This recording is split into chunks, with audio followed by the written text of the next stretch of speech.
अस्सलाम वालेकुम स्टूडेंट्स। तो आज जो हमारा टॉपिक है वो है एक्सक्रीशन इन रिप्रेजेंटेटिव एनिमल्स। ठीक है, रिप्रेजेंटेटिव एनिमल्स के अंदर कौन से आ जाते हैं? हाइड्रा आ जाते हैं, प्लेनेरिया आ जाते हैं, अर्थवॉर्म आ जाते हैं।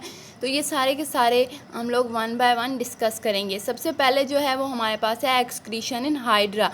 हाइड्रा जो है वो नाइडेरिया फाइलम से ताल्लुक़ रखता है। इसके अंदर कोई भी एक्सक्रीटरी ऑर्गन नहीं होते और जिस तरह का इन्वॉल्वमेंट होता है बॉडी उस तरह की ही एक्सक्रीशन का फिनोमेना परफॉर्म करती है। इसके अंदर कोई भी एक्सक्रीटरी ऑर्गन नहीं होते, इसलिए स्किन के ज़रिए इसके अंदर सिर्फ डिफ्यूजन का प्रोसेस हो रहा होता है और इस तरह इसके अंदर जो है वो बॉडी के स्किन के ज़रिए एक्सक्रीशन का प्रोसेस हो रहा होता है। इसके अंदर ख़ास कोई भी और इसको डिटेल से नहीं बताया गया।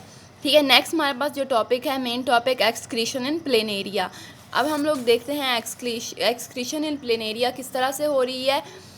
प्लेनेरिया के अंदर एक ट्यूब्यूलर सिस्टम होता है। ट्यूब्यूलर सिस्टम किसे कहते हैं? Network of close tubules without internal opening. ठीक है, कि एक ट्यूब्स का नेटवर्क होता है और बॉडी के इनसाइड जो है वो कोई भी ओपनिंग प्रेजेंट नहीं होती, बल्कि outside the body opening present होती है।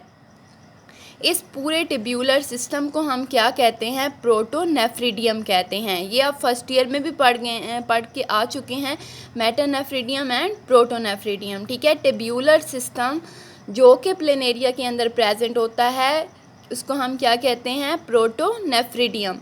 ट्यूब्यूलर सिस्टम है क्या? Network of close tubules without internal opening. Network एक होता है ट्यूब्यूल्स का बना हुआ और इनसाइड द बॉडी कोई भी ओपनिंग नहीं होती, बल्कि जो भी ओपनिंग होती है वो आउटसाइड द बॉडी प्रेजेंट होती है। मटेरियल जो है वो स्किन के ऊपर से पोर्स होते हैं जिनके ज़रिए से बाहर मूव कर रहा होता है। तो प्लेनेरिया के अंदर एक्सक्रीशन के लिए जो ऑर्गन्स होते हैं उन्हें हम एक्सक्रीटरी ऑर्गन कहते हैं। लाइक फ्लेम सेल्स होते हैं। फर्स्ट ईयर में भी आप लोगों को मैंने प्लेनेरिया की जब पढ़ा रही थी तो बताया था कि फ्लेम सेल्स इसके अंदर प्रेजेंट होते हैं। फ्लेम सेल्स नाम क्यों दिया गया है? जैसे कि कैंडल के ऊपर फ्लेम जो है वो वेव की सूरत में मूव कर रही होती है, ऐसे ऐसे। ठीक है, तो एक्सक्रीटरी ऑर्गन जो प्लेनेरिया के अंदर है उसकी शेप की वजह से फ्लेम सेल का नाम दिया गया है। अब हम देखते हैं कैसे ये प्लेनेरिया की बॉडी है। ठीक है, बॉडी के अंदर इस तरह की ट्यूब्यूल्स प्रेजेंट होती हैं और इस ट्यूब्यूल्स को हम क्या कहते हैं? एक्सक्रीटरी डक्ट या फिर ट्यूब्यूल्स कहते हैं। और इस पूरे सिस्टम को जो बॉडी के अंदर मूव कर रहा होता है इसको हम प्रोटोनेफ्रिडियम कहते हैं। ठीक है, और बॉडी के अंदर ये जो एक्सक्रीटरी डक्ट होती है इसके साथ छोटे छोटे बल्ब की तरह के स्ट्रक्चर अटैच होते हैं जिसे हम फ्लेम सेल कहते हैं। अगर हम इस फ्लेम सेल को खोल के देखें तो इसके अंदर क्या प्रेजेंट होते हैं? सिलिया प्रेजेंट होते हैं और इसके अंदर न्यूक्लियस प्रेजेंट होता है। आप लोगों की बुक के अंदर भी इसको डिटेल से बताया गया है कि अगर हम इस फ्लेम सेल को खोलें देखें तो इसके अंदर एक न्यूक्लियस होता है, इसका अपना साइटोप्लाज्म होता है और सिलिया इसके अंदर प्रेजेंट होते हैं। ठीक है, सिलिया इस तरह वेव की सूरत में मूव करते हैं जैसे कि कैंडल के ऊपर फ्लेम जो है वो वेव की सूरत में मूव कर रही होती है, इसलिए इसको नाम दिया गया है फ्लेम सेल का। जैसे ही ये सिलिया मूव करते हैं तो बॉडी के अंदर जितना भी एक्सक्रीशन या एक्सक्रीटरी वेस्ट होता है वो फ्लेम सेल के ज़रिए इन बल्ब में आ जाता है और इस बल्ब के ज़रिए एक स्मॉल सी ओपनिंग होती है जिसे हम नेफ्रिडियोपोर कह रहे हैं, जो बॉडी के साथ अटैच होती है। ठीक है, स्मॉल ओपनिंग होती है जिससे क्या होता है? Remove waste outside the body of the planaria.